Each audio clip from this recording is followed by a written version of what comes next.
Welcome to red hunters algo. हमारी company last 12 years से existing है और हम ट्रेडिंग एल्गोरिदम बनाने का काम कर रहे हैं। हम आपकी रिक्वायरमेंट के हिसाब से ट्रेडिंग व्यू, मेटाट्रेडर 4, मेटाट्रेडर 5 और पाइथन में कोडिंग कर रहे हैं। हमारे पास इंडिया के कई क्लाइंट हैं जो अपनी ट्रेडिंग स्ट्रैटेजी के हिसाब से हमारे पास कोडिंग करवाते हैं और एल्गो ट्रेडिंग कर रहे हैं। हमारी कंपनी के क्लाइंट की रिक्वायरमेंट के हिसाब से जिस एल्गोरिदम की ज़्यादा डिमांड रहती है उस हिसाब से हमने कुछ फेमस इंडिकेटर और ऑप्शन सेलिंग के लिए auto buy, auto sell trading software Python पर बनाए हैं। आज हम हमारे डोंचियन एल्गोरिथम के बारे में बात कर रहे हैं। आज हम रेड हंटर्स सॉफ्टवेयर में कैसे काम करना है इसके बारे में इंफॉर्मेशन आपको प्रोवाइड करेंगे। इससे पहले कुछ इंपॉर्टेंट इंफॉर्मेशन समझ ले, जैसे कि ये ट्रेडिंग स्ट्रैटेजी में काम करने के लिए आपका ट्रेडिंग अकाउंट एंजल 1 में होना चाहिए। आप जब ये ट्रेडिंग सॉफ्टवेयर खरीदेंगे तब हमारा सेल्स रिप्रेजेंटेटिव एनीडेस्क के माध्यम से आपके पीसी या वीपीएस में ये सॉफ्टवेयर इंस्टॉल करेगा। हमारी कंपनी के किसी भी सेल्स रिप्रेजेंटेटिव के साथ आपके क्लाइंट आईडी के सिवा कोई और डिटेल शेयर नहीं करनी है और किसी और के साथ भी क्लाइंट आईडी के सिवा कभी कोई और डिटेल शेयर न करें। आपकी सभी डिटेल्स यानी एपीआई की 4 डिजिट पिन, TOTP, ये सब smartapi.angelabroking.com वेबसाइट पर अपना अकाउंट क्रिएट करके ये एपीआई की 4 डिजिट पिन, TOTP आपको मिल जाएगा। अकाउंट कैसे क्रिएट करना है उसका PDF हमारे पास उपलब्ध है और हमारी वेबसाइट पर भी उपलब्ध है। जब आप सॉफ्टवेयर खरीदेंगे उस टाइम आपको शेयर कर देंगे। अब हम आते हैं हमारे सॉफ्टवेयर की स्क्रीन पर। हमारे सॉफ्टवेयर के राइट साइड कॉर्नर में एपीआई की 4 डिजिट पिन और TOTP एंटर करना है, जो सिर्फ एक बार एंटर करना है, उसके बाद वो सॉफ्टवेयर में सेव हो जाएगा। सॉफ्टवेयर में सबसे पहला पैरामीटर है स्क्रिप्ट। वहाँ आपको अपना स्टॉक्स, इंडेक्स या कोमोडिटी का नाम लिखना है, वह चाहे ONGC, Nifty, bank Nifty, crude oil या गोल्ड, जिसमें भी आपको काम करना है वह स्क्रिप्ट का नाम आपको कैपिटल लेटर में ही लिखना है।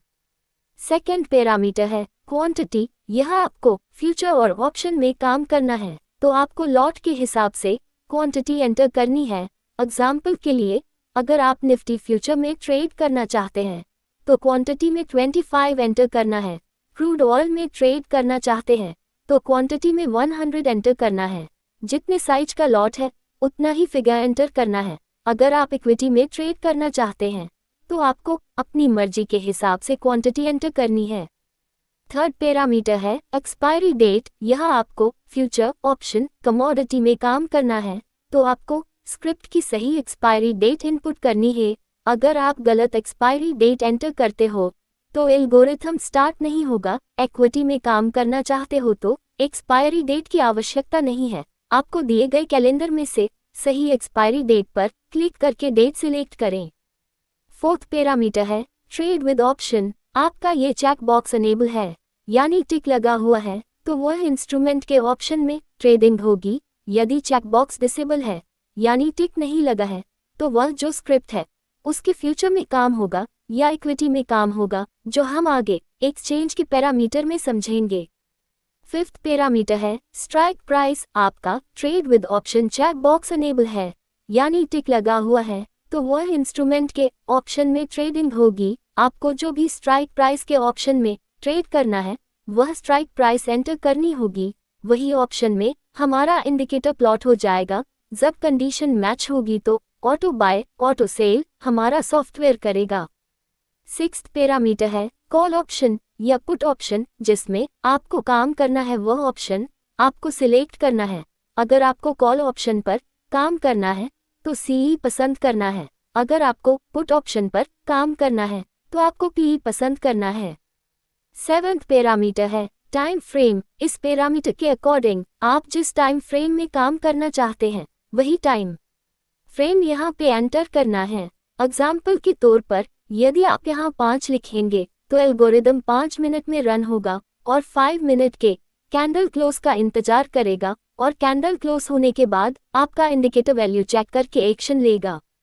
8 और 9 पैरामीटर है स्टॉप लॉस एंड टारगेट। जो परसेंटेज में है। एग्जाम्पल के तौर पर यदि आपकी स्क्रिप्ट की बाय वैल्यू 100 है और आपने 2% का स्टॉप लॉस और 4% का टारगेट लगाया है तो आपका स्टॉप लॉस 98 रुपये पर और आपका टारगेट 104 पर सेट हो जाएगा और कैंडल क्लोज का इंतजार करेगा और कैंडल क्लोज होने के बाद आपका वैल्यू चेक करके एक्शन लेगा। एग्जाम्पल के तौर पर 98 के नीचे क्लोजिंग आएगी या 104 के ऊपर क्लोजिंग आएगी। ऐसी कंडीशन में एल्गोरिदम आपकी पोजीशन स्क्वायर ऑफ करेगा।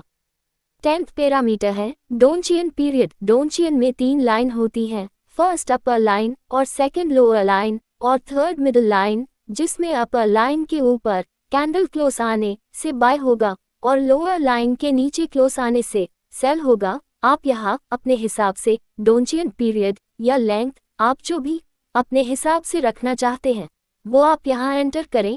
एग्जाम्पल के तौर पर यदि डोंचियन पीरियड या लेंथ 20 रखते हैं तो टाइम फ्रेम की कैंडल क्लोज होने के बाद वो डोंचियन वैल्यू अपडेट होती रहेगी और एल्गोरिथम अपना काम करेगा। अब हम जा रहे हैं बाय के ऑप्शन पर। वहां अगर आपके बाय का चेकबॉक्स अनेबल है यानी टिक लगा हुआ है तो एल्गोरिथम बाय करेगा। यदि चेकबॉक्स डिसेबल है यानी टिक नहीं लगा है तो एल्गोरिथम बाय नहीं करेगा। अब हम जा रहे हैं सेल के ऑप्शन पर। वहां अगर आपके सेल का चेकबॉक्स अनेबल है यानी टिक लगा हुआ है तो एल्गोरिथम सेल करेगा। यदि चेकबॉक्स डिसेबल है यानी टिक नहीं लगा है तो एल्गोरिथम सेल नहीं करेगा।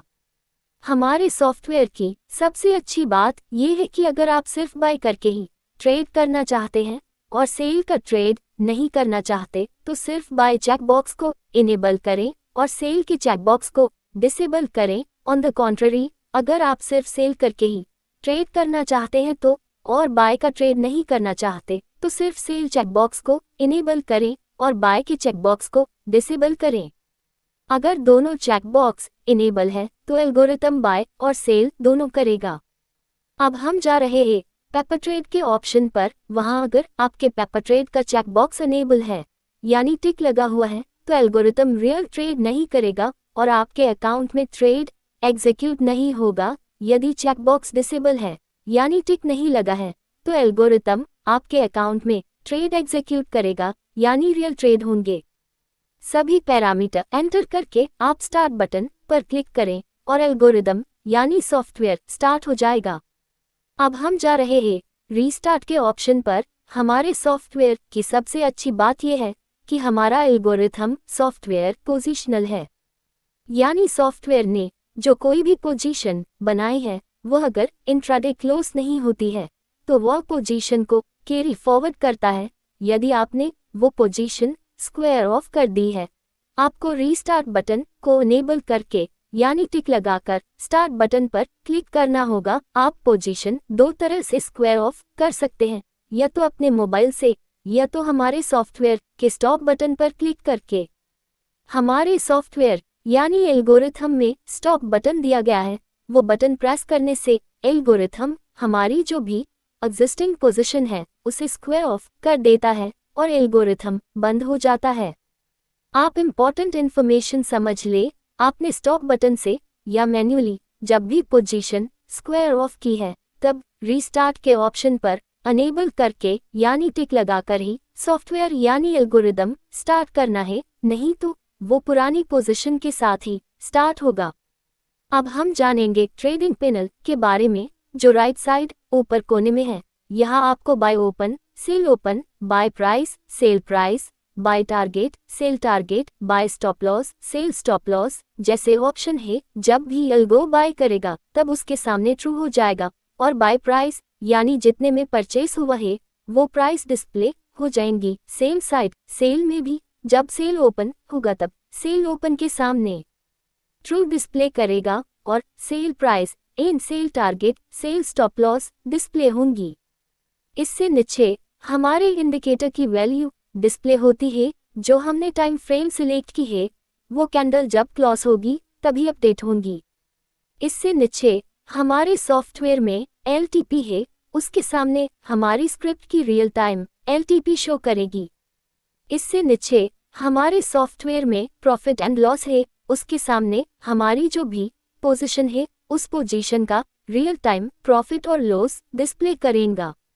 डिस्क्लेमर, सॉफ्टवेयर को डेटा आपके ब्रोकर के एपीआई थ्रू मिल रहा है, उस हिसाब से सभी वैल्यू अपडेट होती है।